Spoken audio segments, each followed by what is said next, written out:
Muito bom estar neste lugar que é a casa de Deus. E eu queria te convidar a abrir a palavra do Senhor lá no primeiro capítulo de Mateus, do Evangelho, segundo escreveu Mateus, para que a gente possa meditar na palavra do Senhor. E hoje está calor, está parecendo que eu não sou de Cuiabá, suado aqui, molhando, muito quente, parecendo que eu sou de fora, de São Paulo, aqueles pregadores que nós convidamos lá do sul, e quando ele chega em Cuiabá ele fica suando, né, transpirando.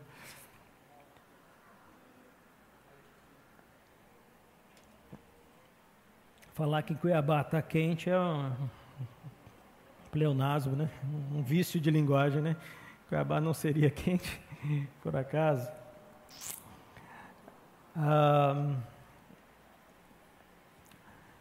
Mateus capítulo 1, amém? Vamos ler a partir do verso 18, eu estarei lendo aqui na versão NVI. Diz assim a palavra do Senhor: Foi assim o nascimento de Jesus Cristo.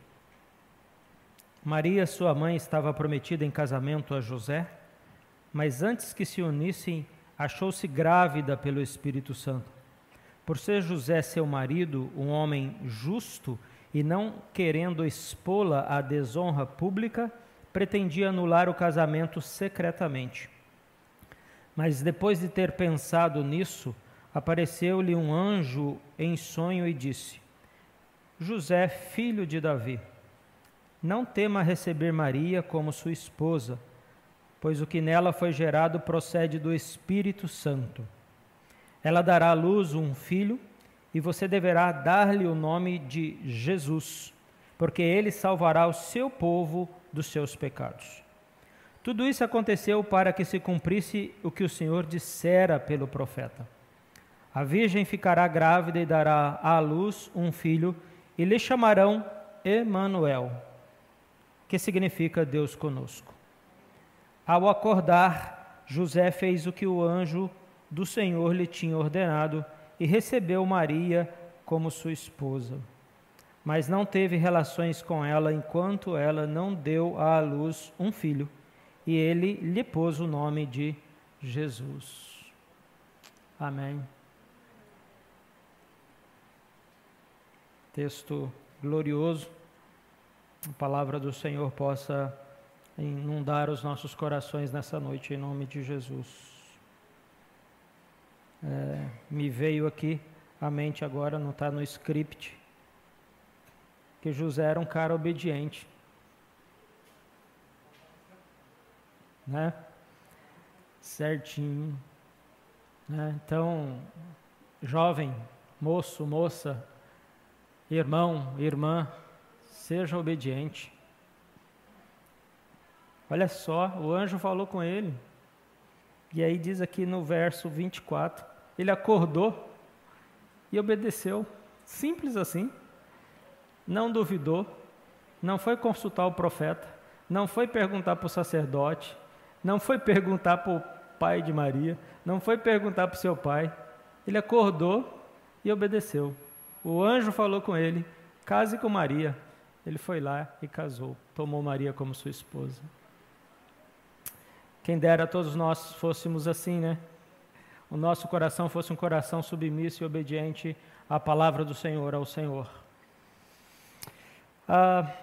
Voltando aqui, propriamente dito, mais para aquilo que eu quero compartilhar com os irmãos nessa noite, eu pedi para Keila ler o versículo 14 do capítulo 7 de Isaías, quando essa promessa do Senhor fora predita ainda lá no Antigo Testamento.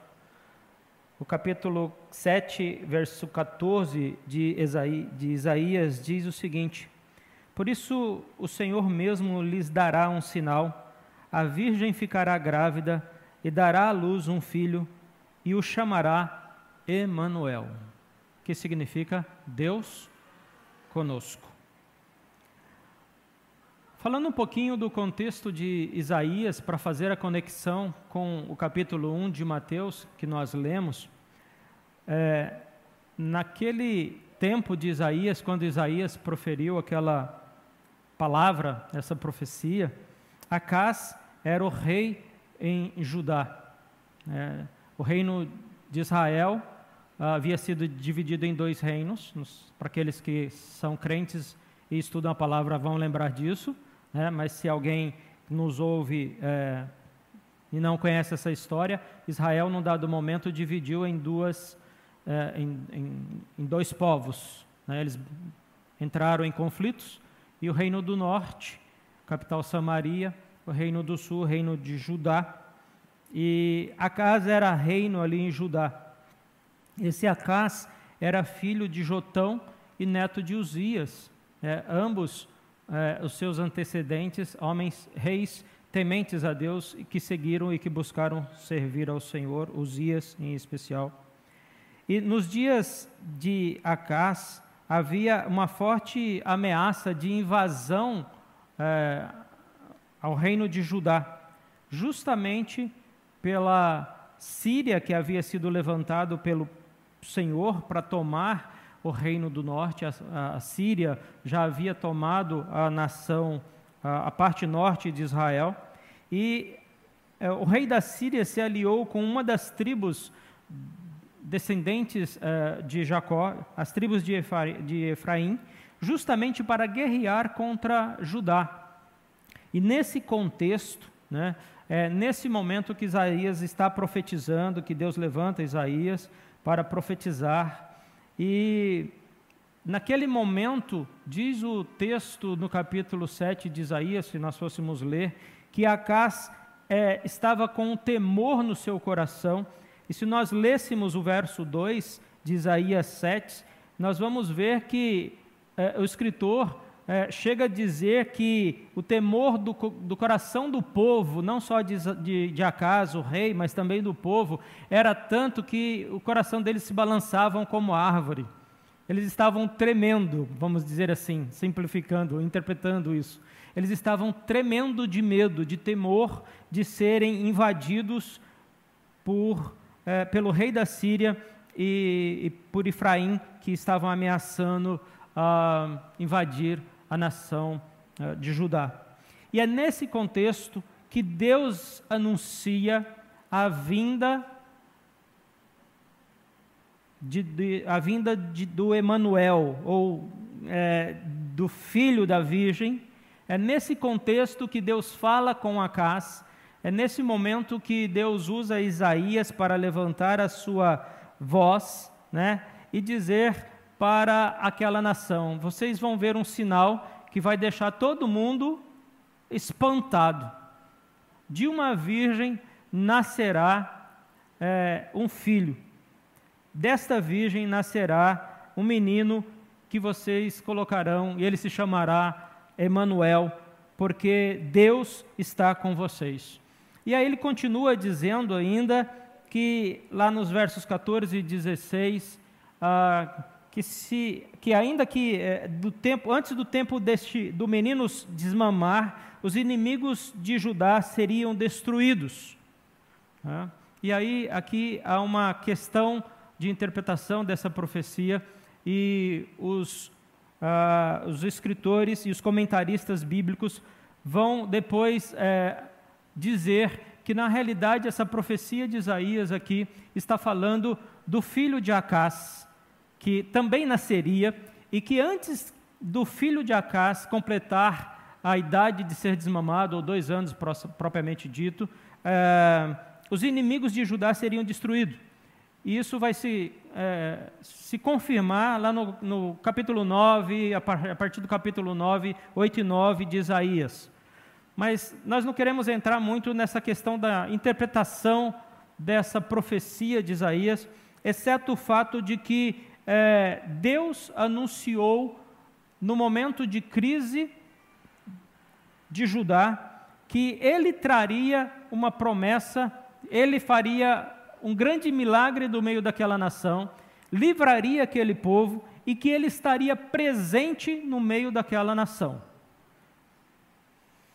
E quando nós lemos, aí fazendo a conexão aqui com Mateus, que nós lemos, nós vemos o cumprimento dessa profecia do nascimento do Emanuel, justamente nesse texto de Mateus, do capítulo 1, do verso 18 ao verso 24 que nós lemos, ou também Lucas, quando vai registrar o nascimento de Jesus. Enfim, o nascimento de Jesus é o cumprimento da profecia que Deus dera àquela nação, a nação de Israel, na época de Acás. E se nós olhássemos para a situação do reinado de Acás e para a situação de José, que agora nós já estamos aqui no capítulo 1 de Mateus, quando aquele moço estava noivo de uma moça chamada Maria, aquele moço chamado José estava noivo, né, de Maria, eles já estavam para se casar ou para concretizar a união conjugal deles, né, que se concretizava quando o moço, né, o noivo, tomava a moça e levava para a sua tenda, levava para a sua casa e coabitava com ela, tinha relações e estabelecia assim um laço com aquela moça. Antes disso, a situação daquele rapaz se tornou uma situação muito constrangedora, não só a vida dele, mas a vida também de sua noiva, porque a sua noiva ficou grávida. Mas ela ficou grávida não porque ela teve um relacionamento sexual com o seu noivo e não com qualquer outro rapaz antes do casamento. Ela ficou grávida por uma obra do Espírito Santo na sua vida, que nós lemos aqui. Mas o fato é que agora Maria estava gestante, ela era noiva de José, e José também ficou, talvez como Acás, com temor no seu coração. Ele ficou agora diante de uma situação que ele ficou preocupado como que ele deveria agora agir, uma vez que a sua noiva estava grávida, né? E certamente ela contou para ele como foi que ela ficou grávida, mas daí a ele acreditar, né, nós podemos entender que no coração, na mente de José passaram-se alguns questionamentos, né? Será que realmente Maria não teve relacionamento sexual com ninguém? Como que ela ficou grávida dessa maneira, né?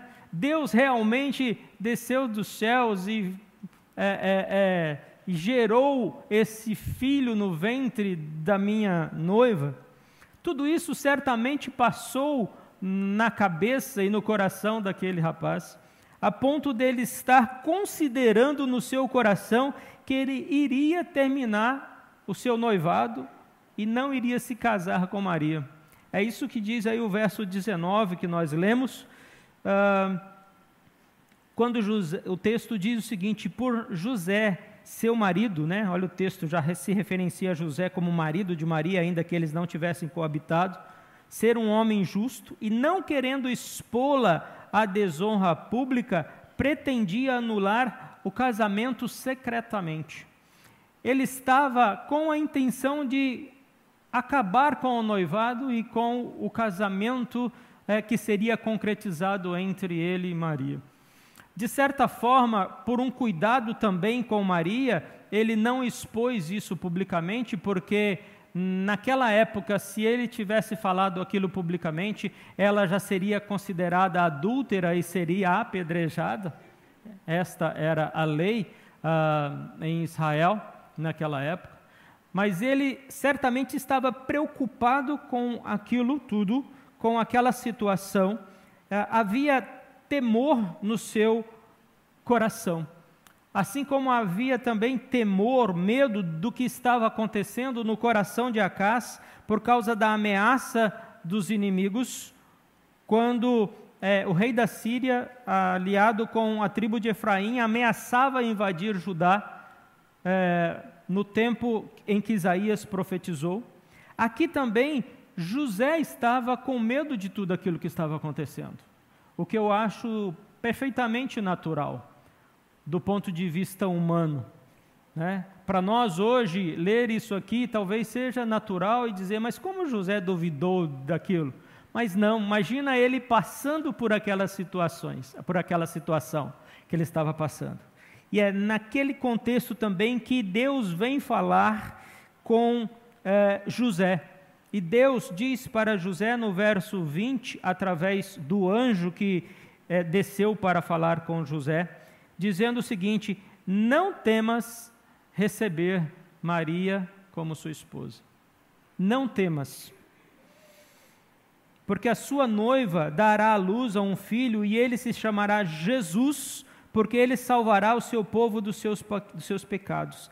Ele é o Emanuel, o Deus conosco, prometido há quase 700 anos atrás pelo profeta Isaías, porque Isaías viveu mais ou menos quase 700 anos antes de Cristo, né? E é interessante que quando o anjo fala com José, ele faz questão de relembrar a José ou trazer a memória de José. Mateus registra isso, que tudo isso aconteceu para que se cumprisse aquela profecia que havia sido dita pelo profeta, que de uma virgem nasceria um filho e este menino se chamaria Emanuel, porque ele representa, porque ele é a própria manifestação da presença de Deus com o povo, com as pessoas,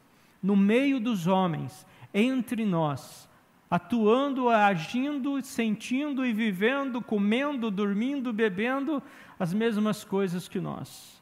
É nesse contexto, né, que nós queremos destacar aqui nessa noite a importância, né, justamente de termos Deus presente nas nossas vidas, de olharmos para, às vezes nós dizemos e lemos o nome de Deus, segundo a profecia, né, de Isaías, o nome deste filho, menino, que também é o menino Deus e que é Deus, Emanuel, que significa Deus conosco, Deus presente conosco.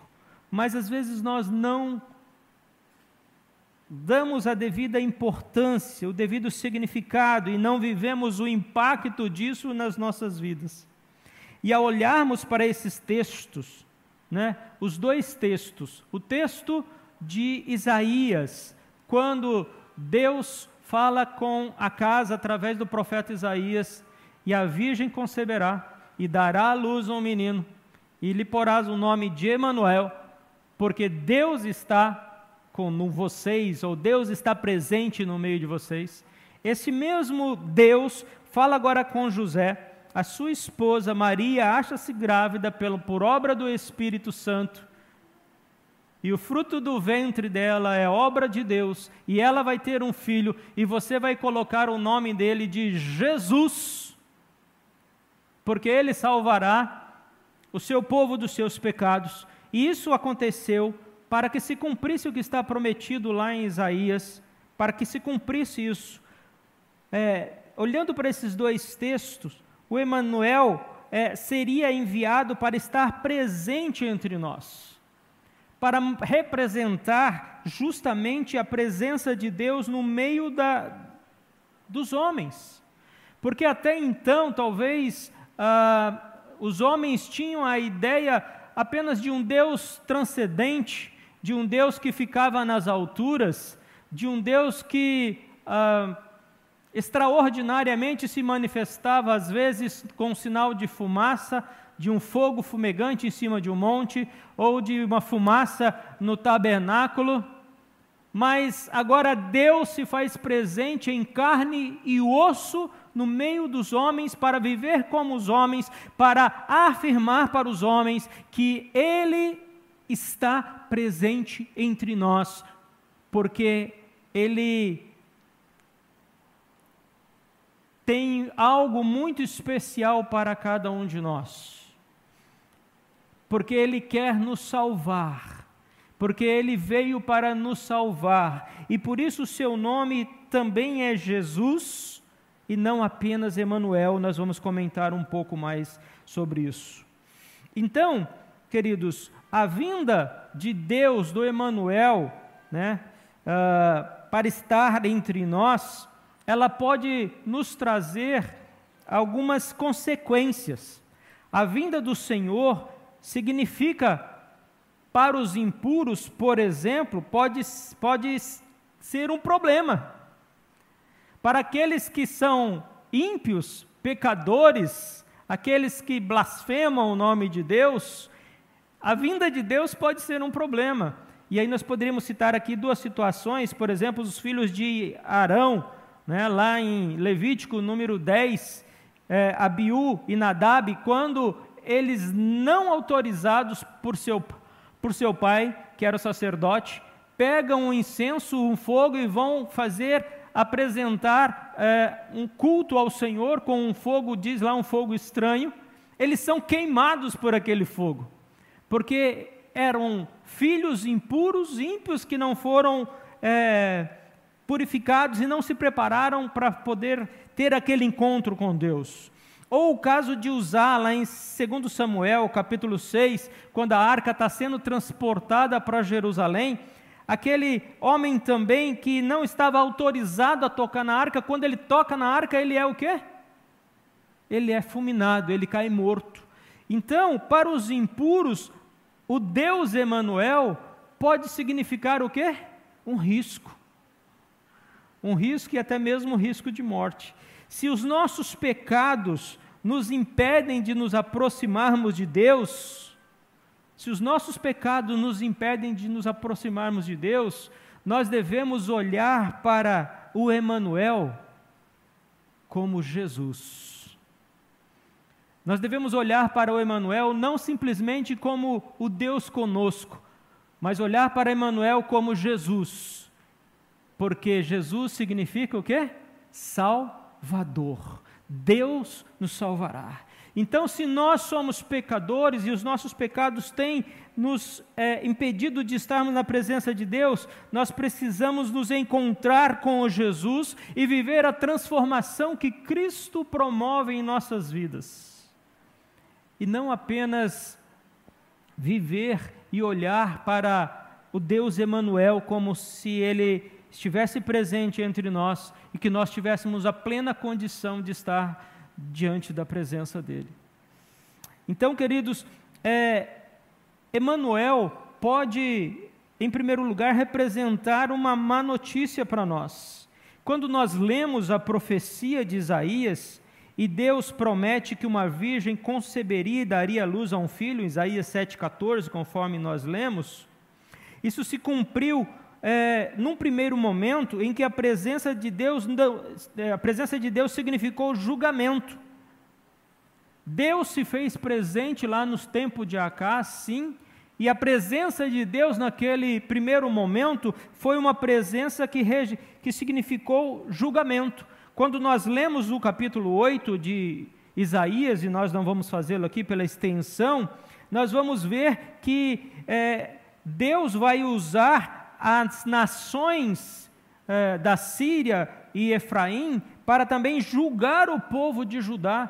E ali o profeta vai usar uma linguagem figurativa, falando das águas, que Deus iria trazer forte águas sobre aquela nação, a ponto de inundar toda aquela nação, para devastar também a Síria e parte de Judá. Então Deus vem e está presente no meio de Judá, para poder julgar aquele povo por causa do pecado daquele povo, por causa do pecado daquelas pessoas, porque o pecado daquelas pessoas desqualificavam aquelas pessoas para receberem a bênção do Senhor. Então, nesse contexto de Isaías, no primeiro momento, se nós lêssemos lá o capítulo 8, nós vamos ver Deus trazendo um julgamento, Deus se fazendo presente no meio deles, mas para julgar, para poder aniquilar o pecado, para poder também eliminar no meio daquela nação aqueles que estimulavam e promoviam o pecado, que amavam o pecado. Então, nesse contexto histórico, Deus conosco era, de certa forma, uma má notícia. Por quê? Porque Deus se fazia presente ali e muitas pessoas eram destruídas. Por quê? Porque o Deus Santo não pode conviver com o homem que é pecador, com o pecado. E se o homem não se arrepender dos seus pecados, se o homem não pedir e clamar a salvação dos seus pecados na pessoa de Jesus, ele será destruído. É isso que a Bíblia nos mostra, nos revela. Então, de certa forma, neste primeiro momento, o Deus conosco era uma má notícia. Embora Deus era e sempre foi comprometido em fazer o bem ao seu povo, desde o Éden, né, na chamada de Abraão, no livramento de Moisés, no livramento daquela nação de Israel, daquele povo, em muitos momentos da sua vida, Deus sempre foi comprometido em salvar, em escolher aquele povo, em salvar, ter escolhido aquele povo, formado aquele povo. Deus tinha um propósito, né, de se revelar através daquela nação. Em muitos casos, aquela nação se afastava de Deus, e quando aquele povo se afastava do Senhor, Deus trazia o julgamento sobre aquela nação, sobre aquele povo. Então o pecado enfraquecia, de certa forma, os bons planos de Deus sobre aquela nação. Não que enfraquecia a ação de Deus, mas Deus, pela sua justiça, trazia a sua punição por causa do pecado daquela nação. Mas se nós continuássemos lendo o próprio livro de Isaías, lá no capítulo 9, nós vamos ver que a mensagem de Deus transforma. Nós vamos ver no capítulo 7 a promessa de Deus estar presente. No capítulo 8 nós vamos ver Deus estando presente, trazendo o julgamento e a justiça dele sobre a nação, sobre os ímpios. Mas no capítulo 9, felizmente, nós vamos ver que a profecia de Isaías, ela vai do julgamento para a salvação. Ela vai da punição para o perdão. Em Isaías capítulo 9, há a promessa de restauração daqueles que são filhos do Emanuel, ou que acreditam no Emanuel, que é um filho justo de Davi, e que vai trazer luz para a escuridão e paz à terra. É isso que nós lemos lá em Isaías, no capítulo 9, versos 1 e 2, quando a palavra do Senhor diz o seguinte, olha: contudo não haverá mais escuridão para os que estavam aflitos. No passado ele humilhou a terra de Zebulon, de Naphtali, mas no futuro honrará a Galiléia dos gentios, o caminho do mar junto ao Jordão. O povo que caminhava em trevas viu uma grande luz. Sobre os que viviam na terra da sombra da morte, raiou o quê? Uma luz.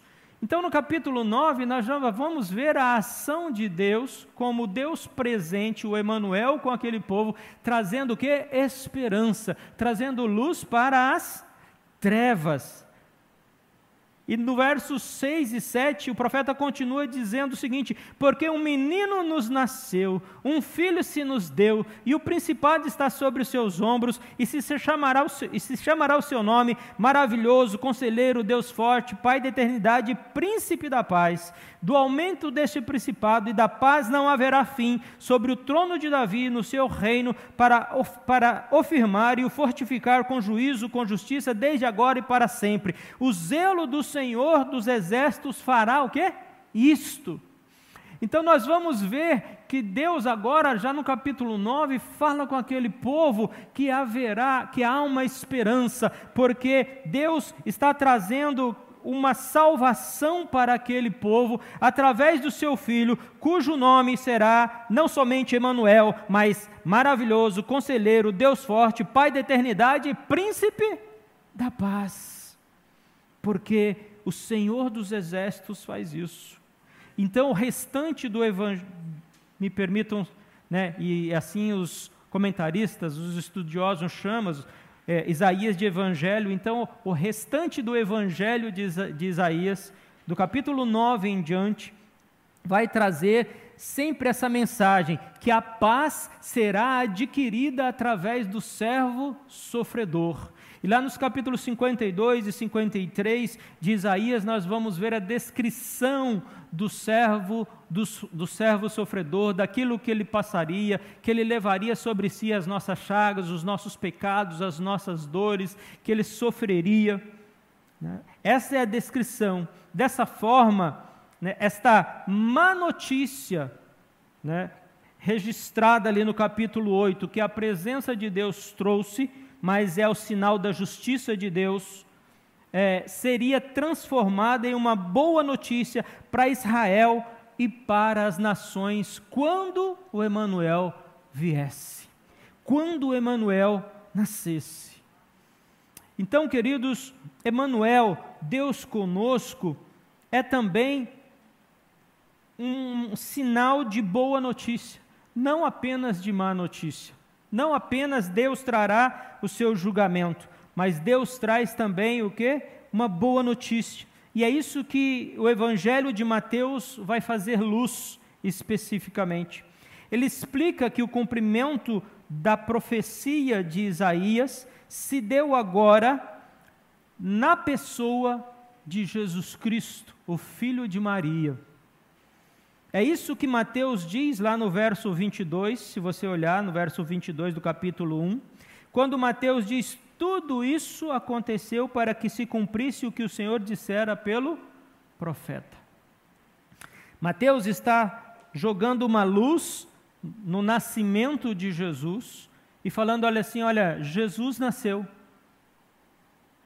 para que se cumprisse aquilo que Deus prometeu através de Isaías lá atrás. Mateus faz essa observação, tudo isso é uma observação do escritor. Tudo isso o quê?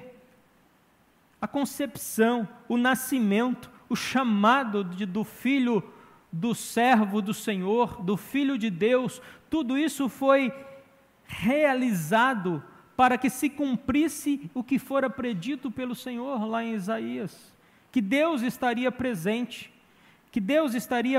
mas não só para estar presente, Deus estaria presente para o quê?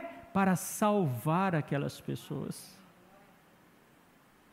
para trazer libertação para aquelas pessoas, para trazer livramento para aquelas pessoas.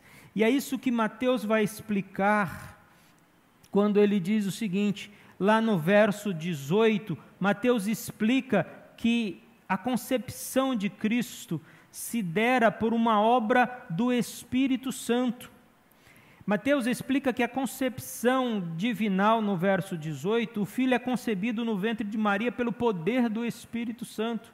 Então ele quer dizer assim, olha, Deus estar presente conosco é um milagre excepcional, extraordinário, tão grande, que começa pela concepção. A concepção de Deus para estar presente conosco não é um ato do homem, da conjunção carnal de um homem com uma mulher, mas é o Espírito Santo que fecunda o ventre de Maria para que Deus se fizesse presente. Ele começa a dizer isso, tem essa importância.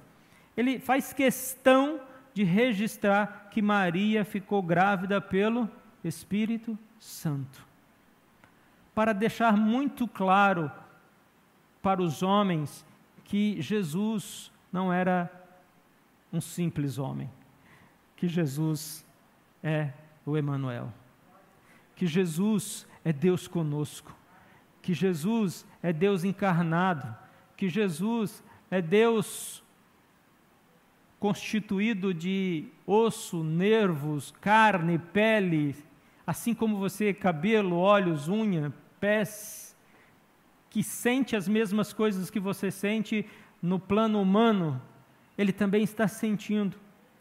Esse filho é concebido por obra do Espírito Santo. O nascimento de Jesus precisava cumprir a linhagem davídica, porque as profecias no Antigo Testamento diziam que Jesus seria descendente de Davi.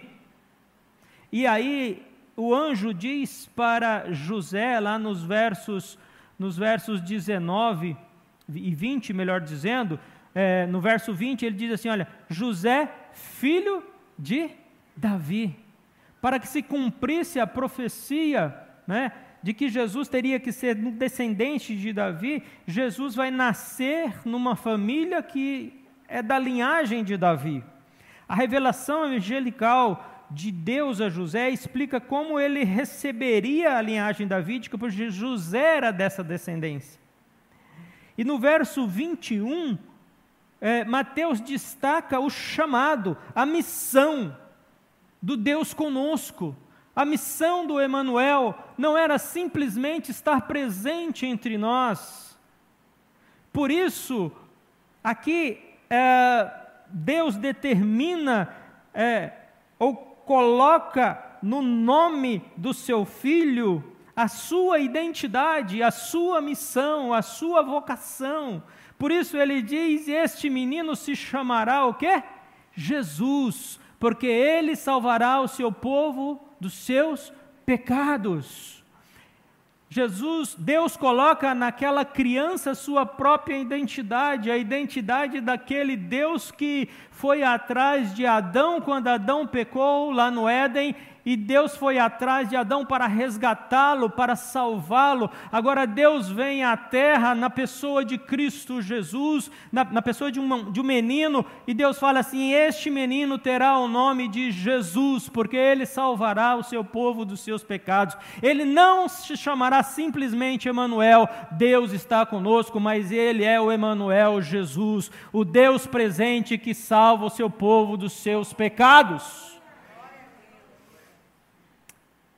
Esse nome é interessante porque ele não corresponde ao nome da profecia de Isaías, porque lá em Isaías fala que o seu nome seria Emanuel, falando literalmente, né? E isso não acontece, mas o nome daquele filho ali é Yeshua, ou Yeshua, ou Yahvé salva, né? Poderíamos questionar por que Deus mudou essa história, né? A resposta é encontrada naquilo que nós já vimos, que Deus conosco só é boa notícia se Deus vem para expiar o nosso pecado. Porque não adianta Deus estar presente entre nós, não adiantaria para o homem Deus estar presente entre nós, e o homem não tivesse a condição, e não tinha de se salvar, mas não tivesse um meio de se salvar. Porque até então, até o nascimento de Cristo, a forma do homem buscar a salvação era crer em Deus e apresentar as suas ofertas, né, no tabernáculo, no templo. Nós que somos cristãos e sabemos a história da religião judaica de Israel, sabemos que o povo levava os seus sacrifícios, né, para poder pagar as suas culpas, mas aquilo ali não era suficiente, não foi suficiente, e precisava que então haver uma maneira do homem se salvar, um meio do homem se salvar, e o meio do homem se salvar é crer em Cristo como o Deus que veio para salvá-lo, para salvar ao homem, para perdoar os seus pecados. Se o filho de Maria fosse chamado somente Emanuel, ele não representaria tudo aquilo que Deus é. Porque Deus não é somente um Deus presente conosco, entre nós. Deus é um Deus presente conosco e que batalha por nós, que se entrega por nós, que se dá por nós, que se deu por nós, que vem em nosso resgate, que vem para nos redimir, que vem nos tirar da lama do pecado para trazer para a sua presença, que nos tira da escuridão para a sua gloriosa luz. Por isso o nome daquele menino não era simplesmente Emanuel, mas Jesus, porque Jesus põe um ponto final nessa história. Ele é completo, Ele é perfeito, Ele é pleno, Ele é tudo. Ele é suficiente. Porque ainda que os homens até o nascimento de Jesus soubessem que Deus estava presente entre eles, eles não tinham a noção de que Deus seria talvez eles não tivessem a noção de que Deus teria coragem de deixar a sua glória, viver entre eles, morrer numa cruz, para que os homens pudessem estar com Ele. Por isso, Jesus é a boa notícia e completa o Emanuel, ou é a completude dessa ação de Deus. E como diz o verso 21 do Evangelho de Mateus que nós lemos, ela dará à luz um filho, e você deverá lhe dar o nome de Jesus, porque ele salvará o seu povo dos seus pecados. Deus está presente entre nós para nos redimir. Deus não somente está presente, mas Ele está presente para nos salvar. Por fim, queridos, Emanuel não é só uma má ou uma boa notícia, mas Emanuel também é Deus por nós. Sim, Jesus é Deus conosco, mas Ele é mais do que isso. É Deus por nós. Se Jesus tivesse vindo e tomado o nome de Emanuel, a fórmula de cumprimento de Mateus poderia ter sido mais exata, mas teria sido ambígua. Os filhos e as filhas de Israel teriam perguntado: Deus está trazendo salvação ou julgamento? Entretanto, quando foi dado nome àquele menino, o nome de Jesus, Deus deu uma resposta a essas pessoas. Deus deu uma resposta às orações do seu povo. Deus deu uma resposta àquele que clamava e buscava a Deus por uma salvação, por um livramento.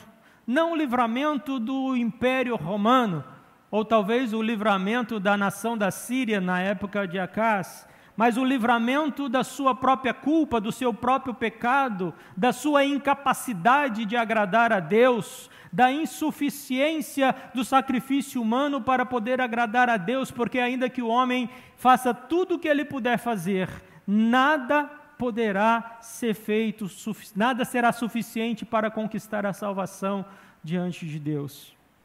Agora, o que Deus havia há muito tempo prometido, estava se cumprindo: o nascimento do filho de uma virgem. E este filho traria a salvação, não só para Israel, mas para as nações. Porque o Evangelho será pregado em toda a terra, e todo aquele que crê será o quê? Salvo. Ele crescia para ser o servo sofredor de Isaías 52, 53. Daria a sua vida em resgate por muitos, conforme ele mesmo disse lá em Mateus capítulo 20, verso 28, quando Jesus disse o seguinte: o Filho do Homem não veio para ser servido, mas para servir e dar a sua vida em resgate de muitos. Este servo sofredor, este Emanuel, este Jesus, derramaria o seu sangue para ratificar uma nova aliança. Aquela aliança em Abraão, agora ela é refeita, ou há uma nova aliança em Cristo Jesus para perdão do pecado do povo, do seu povo. Mateus 26, 28, Jesus disse: porque isto é meu sangue, o sangue no Novo Testamento que é derramado por muitos, para quê? Para a remissão dos pecados. Aquele Emanuel reuniria os discípulos de todas as nações sobre a terra. Quando Jesus disse lá em Mateus 28, 19, portanto, ide e fazei discípulos de todas as nações, batizando-os em nome do Pai, do Filho e do Espírito Santo. agora não somente Israel seria discípulo de Jesus, mas haveria discípulos de Jesus de todas as nações da terra. E todos esses discípulos seriam unidos na sua igreja. Mateus 16, 18, Jesus disse: pois eu também te digo que tu és Pedro, e sobre esta pedra edificarei a minha igreja, e as portas do inferno não prevalecerão contra ela. Este servo sofredor, este Emanuel, Jesus, também veio para que esta igreja pudesse, para que ele pudesse estar no meio dessa igreja para sempre. Quando ele disse lá em Mateus 28, no verso 20, ensinando-os a guardar todas essas coisas em que vos tenho mandado, e eis que estou convosco todos os dias até a consumação dos séculos. Dessa forma, Deus está conosco, Emanuel, porque Ele enviou Jesus para dar a sua vida por nós. Deus não vem habitar conosco porque nós fomos bons, ou porque somos bons, mas porque Ele é bom. Deus não veio habitar conosco porque aqui tudo era perfeito, sem problema. Não, mas Ele veio habitar conosco para poder restaurar todas as coisas, para restaurar essa terra, para restaurar as nossas vidas. E Deus, em sua bondade, enviou Jesus para nos resgatar do cativeiro do pecado e nos preparar para habitar com Ele, agora e para sempre. Emanuel é Deus conosco, mas é Deus por nós. Eu queria que você se colocasse em pé neste momento, convidar o Ministério de Louvor para se posicionar.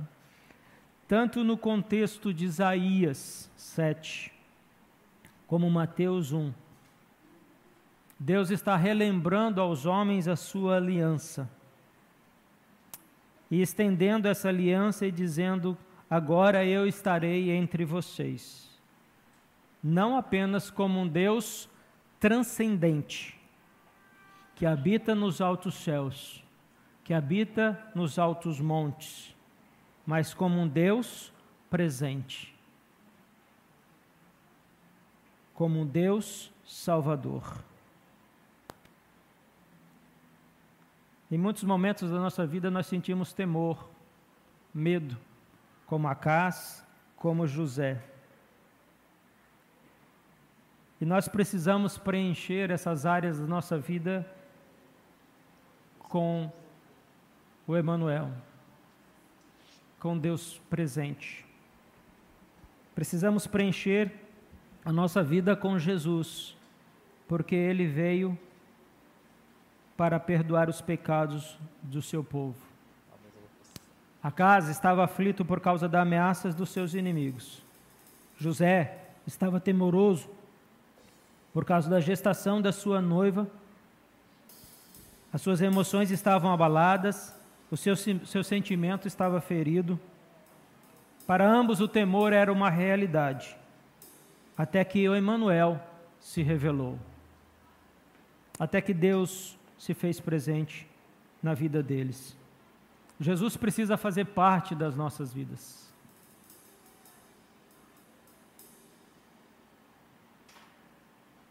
Eu digo Jesus porque não basta o Emanuel. Jesus precisa fazer parte das nossas vidas, porque Ele veio para me salvar dos meus pecados, para redimir a minha vida dos meus pecados. Jesus é o Deus pleno, total entre nós. Deus precisa fazer parte da nossa história, Ele precisa estar presente nas diversas áreas das nossas vidas, nas diversas situações das nossas vidas. Ainda que a gente não queira, Deus está presente entre nós. E Jesus é uma realidade para aqueles que creem.